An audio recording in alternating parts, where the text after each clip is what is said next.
Hello and welcome to the Child Psych Podcast. I'm Tania Johnson, registered psychologist, registered play therapist, co-founder of the Institute of Child Psychology, and probably most importantly, mama to two beautiful girls. Today we are thrilled to have parents-turned-filmmakers Brandon and Whitney Cawood embark with us today about their quest to discover their child's sensitivity to synthetic dyes. This quest has led to the most wonderful documentary called To Die For. To Die For delves into the profound impacts of these chemicals, features meetings with leading experts, and really heartfelt interviews with the families that have been impacted by synthetic dyes. For everybody listening in, just a reminder to please review and rate on your favorite podcast platform. Welcome, Brandon and Whitney. Thank Thank you you for for having having us. us. It's always interesting that when people read our bios to say parents turn filmmakers because we still don't feel like filmmakers. We still just feel like parents, but I guess it's true. I guess we are filmmakers now. Yeah, and you know what's so wonderful about it is, even in watching the documentary, is that because your parents, it's so relatable for so many people out there. It's like, oh, they're talking right to me right now. Yeah, exactly. Yeah. Awesome. It's interesting, my husband, who's never questioned synthetic dyes, you two were actually the first people I knew about them, but you were the first people to really put it deeply on my radar. He was watching the documentary with me and he looked at me and was like, wow, we should start thinking about this more. Oh, So it really is wow. great. And honestly, that's one of the main reasons we made the film was for education, right? For I mean, it's become a much more public topic in the past 2 or 3 months, but the past few years when we were working on the film, it seemed like it was a very unknown issue. Like people in our little bubble, and that we knew about it, but the general population as a whole, even now, I still think it's probably an issue that's not super common knowledge to the general public. So that's why we Absolutely. made it. Well, for the two of you, talking about this becoming more of a thing that people are more aware of, where did your story begin? Wow. Well, at birth. No. No, well, Brandon and I, like, we have specific skill sets that really kind of led us to being able to create this documentary in a way that I won't say easy, but we were able to do it with just the two of us. So I'm a former teacher. So I had that experience as a classroom teacher and I taught in an inner city school. So I had that experience. And then also I was the director of marketing at a nonprofit for a while. And then I did freelance marketing. And so we've kind of been in this world. And then Brandon does commercial photo and video. We've kind of been in this world for a while, but it wasn't really until our son had a neurologic reaction to synthetic dyes. We didn't know for the first 3 years what was going on until we kind of really delve into this world of dyes. Interesting. In those first 3 years, what were you seeing? What was happening? Yeah, so between the ages of 1 and 3, he was kind of a bit of a puzzle. Most days were really rough. We had a lot of fits, a lot of tantrums, a lot of biting, a lot of hitting, a lot of meltdowns. But and then occasionally we'd have these days that were really good and easygoing. And, we would just chalk it up to, oh, we had good days. But, as he became older, as he was closer to 3, it was really becoming an issue, and when many of your parents, hear this, they may think, "Oh, well, the hitting and the biting, all of that's normal between the ages of 1 and 3," and it is to an extent, but the amount of times it's happening per day and how it was affecting our daily life, we couldn't go to church, we couldn't go to daycare, we couldn't do anything without it happening several times, and so it was really difficult for us as a family. And we were doing play therapy, we were consulting doctors, we were doing all the things, and literally none of it seemed to work for us. And so it was honestly looking at diet was kind of a Hail Mary. I have a lot of food allergies and I have a lot of sensitivities. But after removing my food allergies, my entire health changed. Every aspect of my health changed. And even my mental health. I had a lot more mental clarity and so I knew that there was something to diet and eating whole foods. And so when we began our journey, we were really shocked that he would react to something like synthetic dyes because really when you look at our home, we were already eating organic whole foods for the most part. We're even more holistic now, but in the beginning it really, in my opinion, we were looking at it more than the standard American. So when we decided to eliminate dyes, it was kind of on a whim. I had done some research on foods that could affect a child's behavior. And so it suggested eliminating wheat, dairy, and synthetic dyes. And so we did that. And 48 hours later, that, like, easygoing child that we would have on occasion, we had that child for 30 days straight. The way he may have hit us or had a meltdown once or twice, but it was very within, like, a normal range. It just felt like we could breathe, It's like and we we had had flipped some so sort of much switch. relief, and it was like, wow, like I think this worked. And it was so very obvious. And so after the 30-day elimination diet, we reintroduced wheat and it had no effect on him. And then we reintroduced dairy and we also saw no effect. And then when we reintroduced dyes, within 15 minutes, the hitting and the biting and the tantrums, it came flooding back. And so for 48 hours after that, we had those same symptoms. And then once past that 40 hours, we were like, okay, we're definitely not doing dyes anymore. And that's been affirmed by there's been several occasions where he's consumed dyes unknowingly. And we were able a lot of people will say, well, maybe it was the sugar or something like that. But for him, he can have, and we've had this happen before, he can consume one mini marshmallow with blue one, and it will throw off 48 to 72 hours. And then we go camping, so we still do the sugary things on occasion, like Marshmallows. we'll roast marshmallows, no reaction. Or there's lots of instances like that. So for him, it wasn't the sugar, and for him, it wasn't anything else. It was truly synthetic dyes. And so ultimately, at it was so rough at his mother's morning out that they had a teacher assigned to just him to make sure he wasn't hurting other children. And so to compare that and knowing that as a mom, I was considering, and I still consider homeschooling. Homeschooling is a great option, but I thought I was going to have to homeschool to protect other children from my child and to protect him from being in situations that were triggering to him. He goes to a STEM school. He's been in public school for 3 years. He hasn't hurt a child. He hasn't been upset. He hasn't had a meltdown. He's in the 99th percentile in reading and math. He just is excelling socially, has so many friends. Whereas he didn't have any friends before. His teachers did not enjoy having him. He was actually asked to leave his mother's morning out. And so to contrast that with how well he's doing now, for not every child reacts as profoundly as he does. And so this is not going to be a magic bullet for everyone. But for us, it really was the only issue he had. And we had several referrals to for evaluations and to find out what was wrong, quote unquote, what was wrong with him. And so to know that synthetic dyes really was that for him, it was really eye opening. And we kind of thought that we were alone because it sounds crazy. And I did not tell many people for a very long time because it sounds insane. And if I were to hear your story, if you were to tell me that that happened to your child, I'd be very skeptical. And so we didn't tell people for a long time. And then I decided to be brave and I started telling people. And a lot of other people had very similar experiences or knew people that had. So I started a Facebook group, and that Facebook group grew from 0 to almost 900,000 in 2.5 years. And we've heard story after story after story of children that were impacted like our child or even more profoundly impacted by synthetic dyes. So we were really shocked to figure out that there were so many people having these issues. And so that kind of, I guess, inspired to die for the documentary. Yeah. You know what's so beautiful is I think about all the children that may go through their entire life without knowing it's these dyes that I'm eating that's contributing to the impulsivity, the hyperactivity, the behavior issues, the anxiety. And they probably go through diagnosis after diagnosis and nothing seems to work. And I think it's so beautiful that for you guys, you found that puzzle piece. And it sounds like for many families too, they're going, oh, this makes sense for us.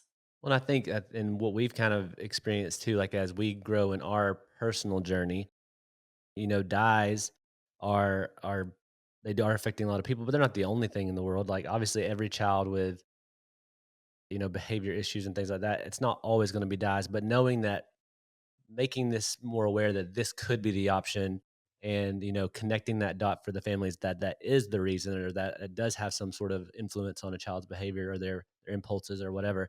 Like I think that's huge, and it's kind of crazy how because what's really come out to us as we've done this is like how much science and how much research there is, and how that missing link happens between research and like public awareness. And as we were making the film, like that's one of the things that kept us motivated, because we started to see, okay, like it's not just like this tiny little study over here that says this. These are 27 clinical trials in children, and then there's all this animal study evidence and mechanistic evidence and test tube evidence, and like it's just this has never been connected on a broad scale to the general public. So the more and more we got into it, and the more and more we got closer to releasing the film, we got excited because like we're going to be able to like help share this information, and then anybody who's been following along with like what's happened in the United States over the past couple of months can see like we ended up in the perfect storm for the release of our film. Like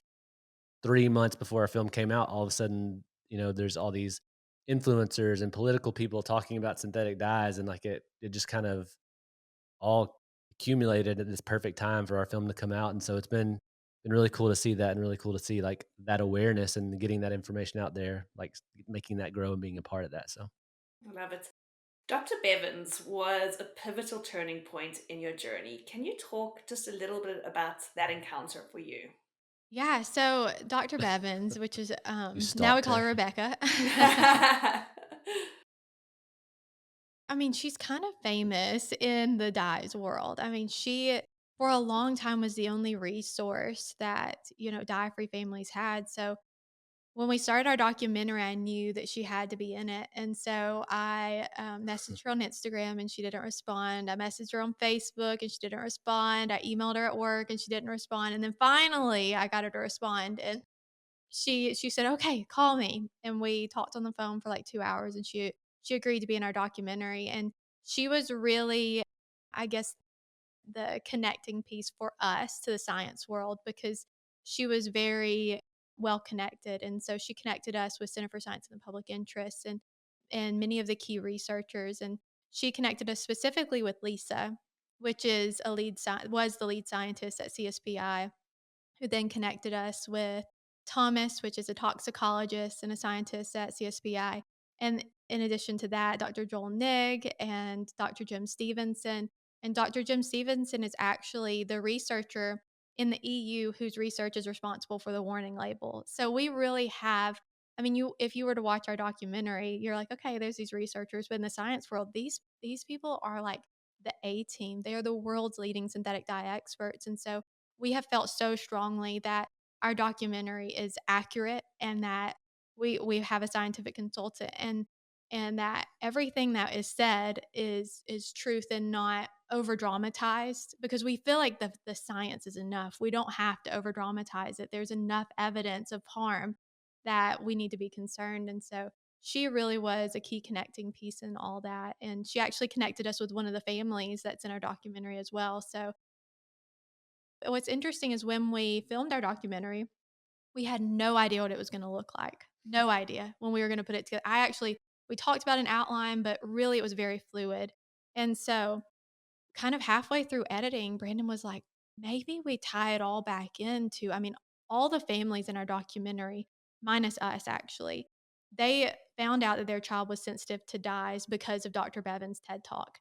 And so he was like, let's tie it back into that. And I was like, wow, that is so cool. We could not have planned that better. So it was such a beautiful tie back to her story. When we first started, like the scope of this project started out really small. We had a Dr. Smitherman. Smitherman in the film. She's a personal friend, and she's one of Whitney's college professors. And so she originally, she agreed to be in the film early on, and we thought, we would have her as our science person, and we would try to find a couple of families close by or something like that. Like, but getting in contact with Rebecca and getting Rebecca on board, and Whitney also. There's another family in the film who had an article they written about them by like NBC had written an article. We got both of them on board, and like, right, this might be something bigger. And then when Dr. Bevans connected us with all these researchers, the people that we were trying to talk to that weren't responding, all of a sudden, because we had a connection with Dr. Bevans, all of a sudden they started responding. And then the same thing happened even on a bigger scale with Lisa. Lisa Lefferts. And so like it was definitely pivotal in like our film and who's in it and like how it came to be. So we're forever grateful to Dr. Bevans, and she's one of the moderators in our Facebook group, and so we like talk to her like on a pretty much a daily basis. Well, And one more thing about Dr. Bevans is her story, the power of her TEDx talk. I mean, it went viral and it's helped millions of, well, hundreds of thousands of people. I don't know how many, but I would assume hundreds of thousands of people.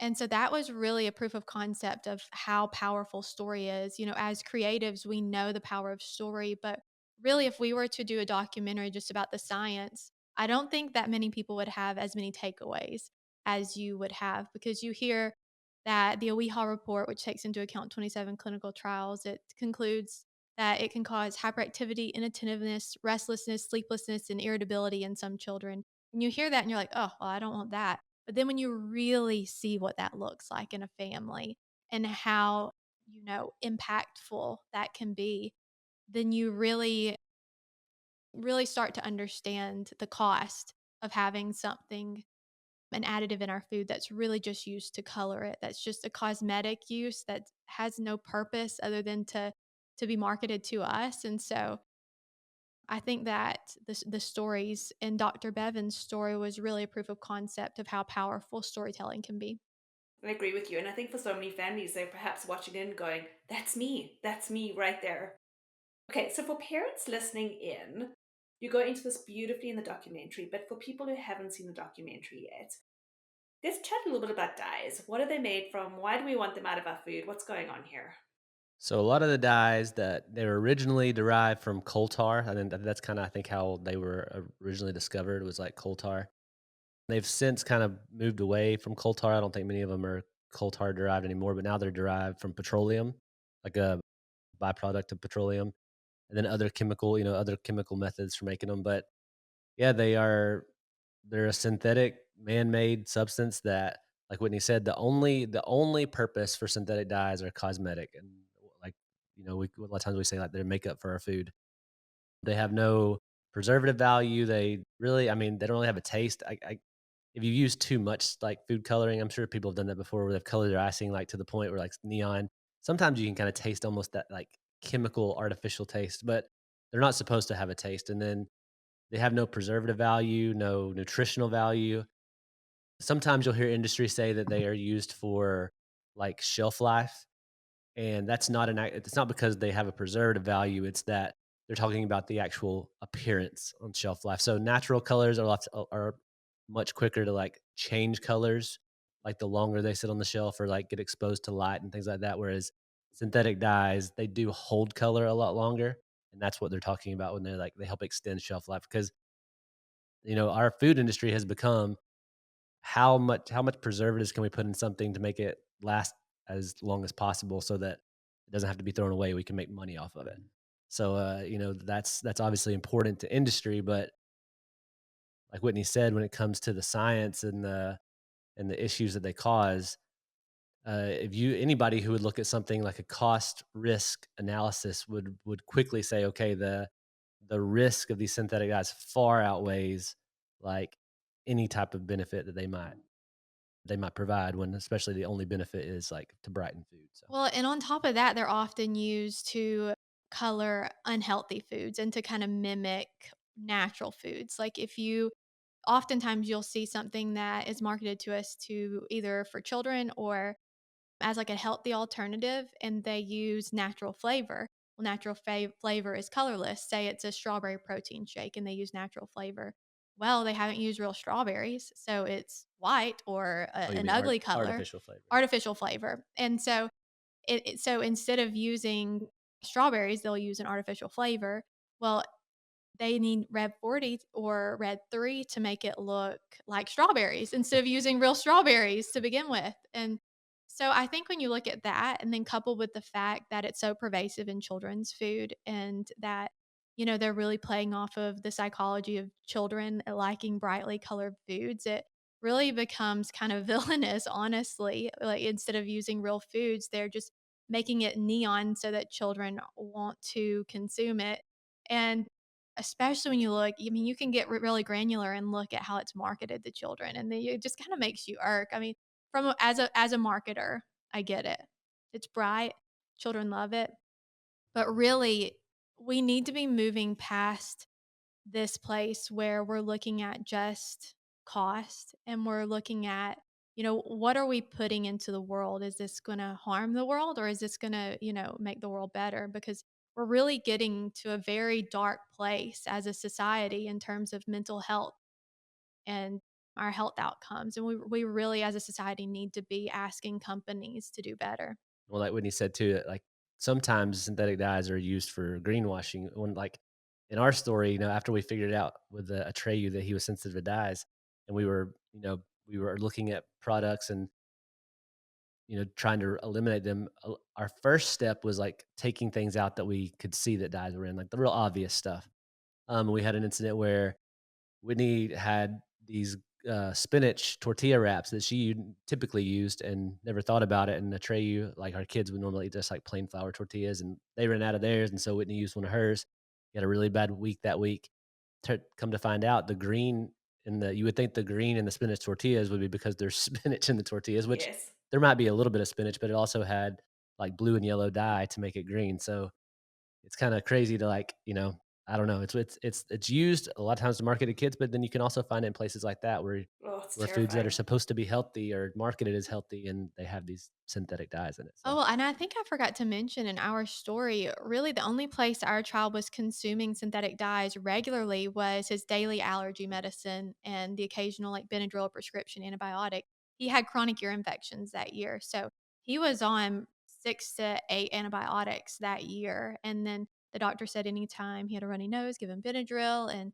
And so we didn't have the sugary cereals and things like that. It was really just his medication, and such a small amount of synthetic dyes had that dramatic of an impact on him. So you've touched on it, but what are some of the studies showing when it comes to the dyes? Yeah, so the strongest study that we have looking at children and behavior is the AWIHA report. And so the AWIHA report came out of the Office of Environmental Health Hazard. one, it's a meta analysis. So it's an analysis of all the studies that have been done over the past, I don't know, however many years. So it's not a study in itself, but it's a meta analysis that's looking at all these studies. It's really digging into the studies, eliminating stuff that's like not strong, and really looking at things that are consistent within each study and Well, and things it's a like that. multi-year study. They took into account 27 clinical trials, humanist, animal evidence, mechanistic evidence. I mean, it really looked at everything. And so that's the strongest form of evidence we have, and they concluded that it causes hyperactivity, inattentiveness, restlessness, sleeplessness, irritability, and aggression. And then it even looked at it goes even deeper, and you can get even more granular in that study. And they look at just ADHD. And one thing that they said about ADHD is it's the number one way to treat ADHD aside from medication. And so I was like, wow, like that's in an Eliminating actual study. eliminating Eliminating synthetic dyes was the number one way.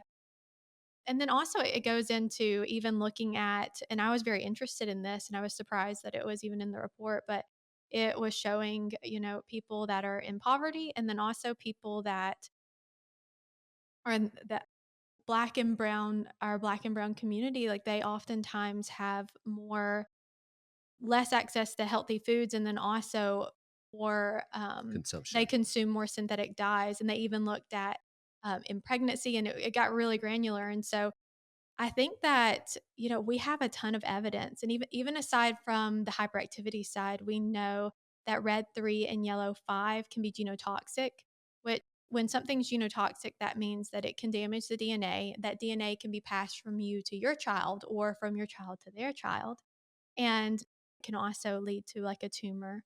Some of them have carcinogenic components or could be broken into carcinogenic components. And then we know that there was a study recently that showed that Rev 40 can increase your susceptibility to colitis.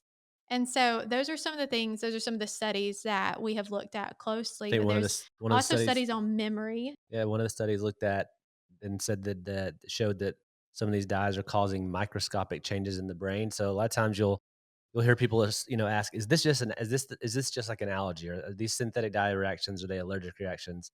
And so no, like an allergic reaction cannot cause microscopic changes in the brain. So that's the difference. They're not causing, I mean, some people are actually allergic to synthetic dye. So there are synthetic dye allergies, like, where the throat closes or they have hives and things like that.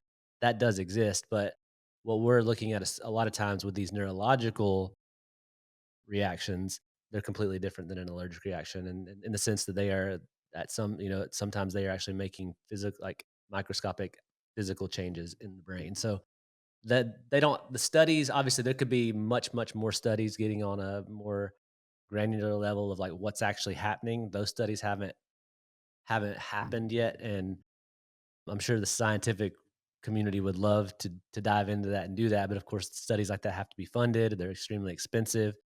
And the studies that we do have, there's enough evidence of their harm and their effect on children to say that these probably shouldn't be something that we're Well, consuming. and it's actually one of the most tested additives on the US market. Like, it's really rare to have an additive that has this many studies and this much evidence of harm, especially.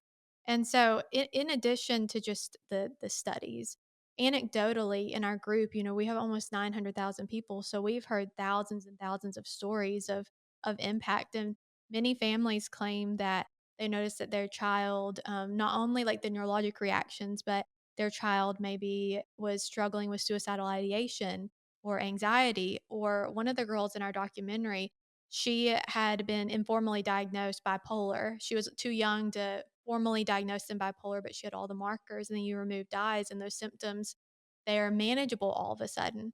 And in addition to that, many families have said that dyes worsen or cause their child's epilepsy or ticks.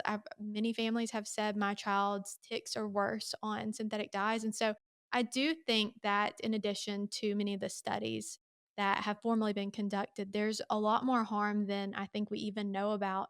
And so whenever you compound that with the fact that synthetic dyes are a man-made chemical, oftentimes a byproduct of petroleum, like we don't want that anyway. And so I think we have plenty of evidence to, remove it from our food system, in my opinion. Well, and there's a lot of additives in food that we know probably aren't great, but there's an argument for the other side of it. A lot of times if it's a preservative, there's that argument, or if it has something to do with taste or flavor, aspartame or things like that. Like there's a lot of evidence that those things probably aren't too great, but there's also that opposite side. Well, but it still sweetens things without having the calories. So it's like there's no flip side argument for synthetic dyes other than, well, they help make food look more attractive. So I think that's why we're seeing such a big push, because obviously we're really passionate about synthetic dyes, but synthetic dyes, because it doesn't have that argument, it's a great jump off point for like, okay, we really should be looking at the additives in our food, and are they really necessary? Are they helping? Are they hurting more than they're helping? Absolutely. So, with this overwhelming body of evidence that there's harm, there's no additional things that these dyes add to our food, where are we going? Like, what's happening in terms of the United States right now where we're starting to see change?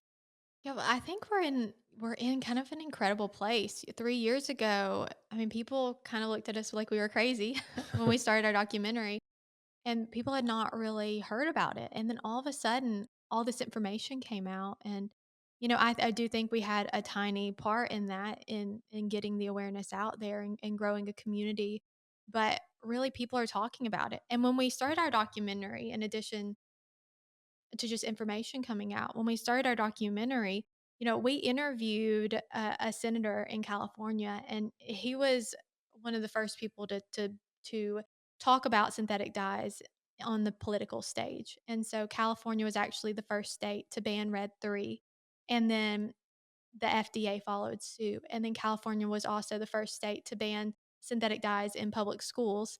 And so they're obviously a very liberal state, and he was a Democrat, obviously. And so now we've seen this political shift where both Democrats and Republicans are talking about it. So on a political scale, this has become a very bipartisan issue, and we have been involved in policy change. We have testified in, I think, 6 states now on legislation, and a couple of them that we've been able to come in person, and we've been able to talk to people on both sides of the aisle, and it has been a very bipartisan issue.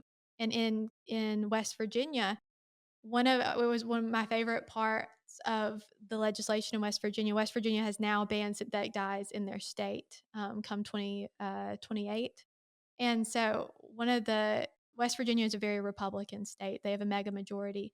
But a Democrat, a very brave Democrat, he stood up and he said, "This is the kind of legislation that we need to have. I can get on board with this. Everybody can get on board with this." So we've seen this beautiful shift in everyone cares about children. And I don't think anyone is wanting to cause harm. I think that the information has been out there, but it's not been widely known. And so I think what's happening is that the information is now one getting out there, and there's enough people that know about it that we're talking about it. We're talking about it on podcasts, we're talking about it on the political stage, we're talking about it on play dates, we're talking about it with our doctors and with our psychiatrists, and now there's many people in our group. Whereas before, it kind of felt like the medical community, like we didn't have a doctor that had even heard about it. And our therapist hadn't heard about it. My personal therapist had never heard about it. And so, but now we have so many people coming into their group and they're like, oh, my doctor told me about this. My therapist told me about this. Or the children's hospital told me about synthetic dyes to look at it, or my teacher, my child's teacher. And so the word is getting out there. And it's just this beautiful time that we're in where science meets public awareness. And so I think that's why we're having real fast. Well, it feels fast. In some ways, it feels slow, but in some ways, it feels fast, like political change. Well, and then on the national level, we were invited to come to Washington D.C. Now it's just last week when FDA and HHS made the announcement. We were there. Where so the new secretary or the new what is called secretary of the FDA? Well, no, not secretary. The new commissioner of the FDA, Marty Makary, I think how you say his last name. So that he made an announcement that the FDA is and Secretary Kennedy are presenting this plan to phase out synthetic dyes in the food supply by the end of 2026, which was incredible to be there and to be a part of that because throughout this process, and if you watch our film, the overarching like bad guy in this whole thing is the FDA, and they're they've stated for decades and decades that synthetic dyes are safe. They've never taken time to reevaluate these chemicals that they approved, back in the 60s and 70s, and they're the kind of failing what most people would consider this is their job. They should be looking to this, and so to all of a sudden hear that agency come out and say, "Well, these dyes are not safe. They shouldn't be in our food supply." That was huge, and then to hear them say, "Our plan is to phase this out by the end of 2026." That was huge. Now, there's been some confusion on what that actually meant, and so this is a plan, and the plan unfortunately relies on industry like voluntarily taking the dyes out of the food. We're not sure. We've heard that they have steps to take if industry doesn't comply, and realistically, the FDA, if they wanted to, they could ban synthetic dyes. And they did on that day. They actually banned two synthetic dyes, but they were synthetic dyes that were They not have widely they used. they are going to ban them. They said within the next They're going to revoke few weeks, them. they're going to Yeah. revoke the right to use those dyes, and those, Yeah. those two dyes are Orange Bee and Citrus Red 2, which those dyes haven't been used for years and years and years. The Citrus Red 2, its main purpose was, and it might have been its only purpose, was to color the skin of I like think it Florida is its only oranges, purpose. Yeah. and then Isn't that orange. crazy? To No, let's look, what? can we take a pause to color the outside of Florida oranges? And then That's insane. But don't be scared. It has not been used for a long time. I don't like to say that a whole lot because I don't want people to be scared of real foods. Yes. I don't want people to be scared of meat or real foods. I mean, we we we want to eat food. We want to eat whole foods, and that's really the best place to go to avoid, chemicals like synthetic dyes. Yeah, but they had, like I said, the and one of the main reasons I think pulling those 2 dyes is gonna be easy is because they haven't been used for years, and synthetic dyes have to be batch certified. Every single batch of synthetic dyes has to send a sample of that into the FDA to be batch certified to make sure that it has doesn't have more than the allowable levels of, like, heavy metal and carcinogens and things like that. Those levels are very, very, very low, but they have to be tested to make sure of that. So and that's public record, so you can go back and see, like, it's been years since either one of those 2 dyes have been batch certified. So and then Orange Bee, its main purpose was, like, sausage coloring, like sausage skin and stuff like that, like the skin of sausage. Sausage has skin. So it's understandable why those 2 are the first 2 to be eliminated and, like, completely be wiped out. The other remaining 6, other than Red 3, that Red 3 was banned by the FDA in January of this year, and that's supposed to go into effect by 2027. for food and 2028 for drugs.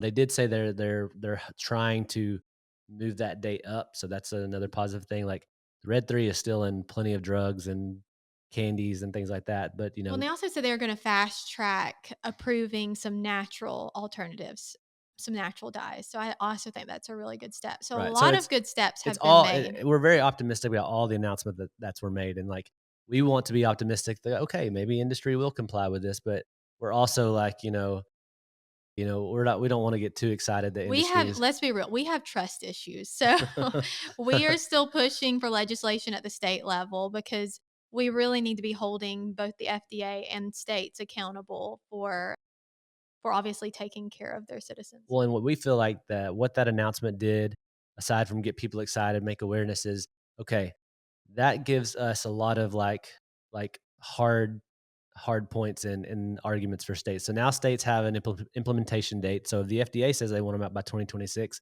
legislation moving forwards should say that this should be implemented by the end of 2026. And it also has removed the cornerstone of industry's argument for the past 50, 60 years that the FDA says these dyes are safe.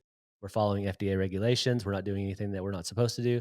So now they can no longer say they can no longer say, well, the FDA says these dyes are safe. The FDA clearly now says that they're not safe. So that's going to help with legislation and we hopefully now we did see this in Tennessee when we testified in Tennessee that an argument was made to states should just stay out of it and let the federal, government take care of it. But we think it's important for states to kind of hold the FDA and the industry accountable. We feel like it's very important for states to continue to pursue legislation. I love it. And then alongside that, there's the differences that families can start to make to say, no, we're not doing this. It's exactly what you guys have done on a bigger scale, but I think each individual family has so much power. There's a couple of questions I want to ask you before we finish off. For families who want to get started, and you go into detail beautifully in the documentary on this, what's the first couple of steps that they can take? So to help you get started, I've actually written a blog. So if you go to todieforthedocumentary.com/resources, we have tons of lists. And then I also have a blog that helps you just kind of start label reading and just kind of think through the places that you may find synthetic dye. So you can do it one of two ways. What we did is we just completely got rid of all of it at once, and that was out of a place of desperation. But if you wanna do it slower, like, that's totally fine too. If you finish a product that has synthetic dyes, you can just make a swap that's similar to that is what we always suggest, especially when you have children that are accustomed to a certain, like, palette. You can find a swap that's similar, and luckily, there are products that are, 1, affordable and then also kind of taste similar for almost everything. Where it gets tricky is for prescription medications. There oftentimes aren't other options aside from the diet option. And if you are to compound it, it can be thousands of dollars more. And so if your child is medically dependent on a medication, that's tricky. And so that's something that we personally are going to advocate for and are advocating for currently. And so just start label reading. So you look at the ingredients. Synthetic dyes have to be listed on the ingredients list and they cannot be hidden. So it will be FD&C Reb 40 or Reb 40, and it can't hide under anything. Whereas a natural or an artificial flavor can contain thousands of different ingredients that we don't know what it is. Synthetic dyes have to be listed, so you don't have to be worried about it not being listed if they're complying by the FDA's guidelines. And so I would start with the foods that you eat the most and then go out. You look in your pantry and in your refrigerator, but then also be mindful about things like soaps and temporary tattoos and hand soap and makeup and nail polish, things like that has synthetic dyes and you can find a good swap for those. And so it's doable. It may sound overwhelming now, but once you've got it, you've got it. And oftentimes the cheaper generic brands, you can find them dye free. So that's the good thing. Some things are slightly more, like candies and the sweets. Those are going to be a little bit more expensive, but most everything else you can find a swap that's actually cheaper. Beautiful. I love it. And where can families go if they want to find out more? So you can visit our website to dieforthedocumentary.com. And then like Whitney said, /resources. That's probably a great place to we have letters, we have templates for Letters. letters. We have templates for letters to senators and in school, in your school board and things like that. And then we also have a link to these studies, a link to the WeHa report. We've got a video on there that talks through how to get involved in like in connecting with legislators and things like that in your in your state or in your local areas and your school boards. So yeah, our website's a great place for a lot of resources, and then places like CSPI and EWG have great resources as well. Environmental Working Group. So there's lots of resources out there. And then our film, you can find our film at the same place, to die for the documentary.com/watch. And that has a link to all the platforms that the And it's on film's on. Amazon, so it's It's probably on, the easiest place to yeah, find it. It's so easy. It's so easy to access it. And honestly, I would say for families starting out, watch the documentary first because it's just a beautiful introduction and foundation for this is what we need to be aware of. Brandon and Whitney, thank you so much for your time today. thank Thank you you. for having us. Such powerful work. Thank you.